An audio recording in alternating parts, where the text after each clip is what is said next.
Mobile Legends ဆိုရင်လည်းဘော်ရာနောက်ကို enemy တွေဝိုင်းကန်လို့ကိုယ့်ရဲ့ immortal ပြုတ်သွားတဲ့အချိန်မှာဆက်ထားတဲ့ immortal ကိုချက်ချင်းရောင်း Winter Crown ကိုလက်မမြန်နဲ့ဝယ်ခဲလိုက်လို့မလျှောပဲလွတ်သွားဘူးလားဗျပုံမှန်ဆိုရင်တော့ဒီလို immortal ကနေရေခဲ item နဲ့ immortal ချက်ချင်းပြောင်းမှုဆိုတာ pro player တွေကိုလက်မြန်မှာရတာဖြစ်ပါတယ်လက်နှေးတဲ့ border ဆိုရင်တော့ item မလဲရသေးခင်မှာပဲတန်းပြီးတော့ရှောနိုင်ပါတယ်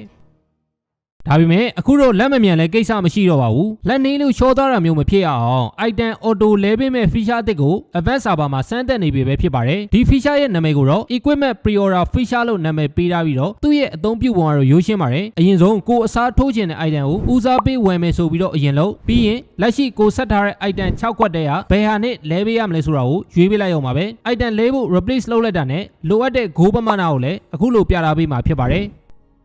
ဘော်ရစီမှာ item ချင်းဖို့လိုအပ်တဲ့ go ပမာဏပြည့်နေပြီဆိုရင်တော့ screen ရဲ့ထောက်နာလေးမှာအခုလိုခလုတ်လေးတစ်ခုပေါ်လာပါလိမ့်မယ်အဲ့ဒီခလုတ်ကိုနှိပ်လိုက်တာနဲ့မလိုတဲ့ item ကိုရောင်းမယ်လိုတဲ့ item ကိုတစ်ခါတည်းဝယ်တဲ့အလုံးနှစ်ခုကိုတပြိုင်တည်း auto လုတ်ပေးသွားမှာဖြစ်ပါတယ်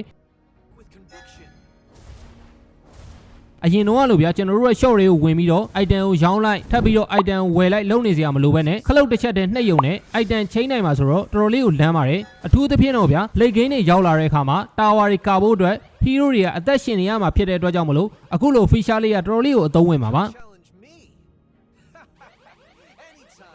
ဒီ feature တော့အခုလက်ရှိမှာစမ်းသပ်နေစေဖြစ်ပြီးတော့တိတ်မကြခင်မှာတော့ original server ကိုရောက်လာနိုင်ပါတယ်ကဲပေါ်လာတို့ရောဒီလို item အမြန်လဲလို့ရမယ့် feature အသစ်ကိုသဘောကျလားသဘောမကျဘူးလားဘယ်လိုမြင်လဲဆိုတာကို comment မှာဆွေးနွေးပေးကြပါအောင်ခင်ဗျာအဆုံးထိကြည့်ပြီးတဲ့ border တွေအားလုံးကိုလည်းကျေးဇူးအများကြီးတင်ပါတယ်ခင်ဗျာ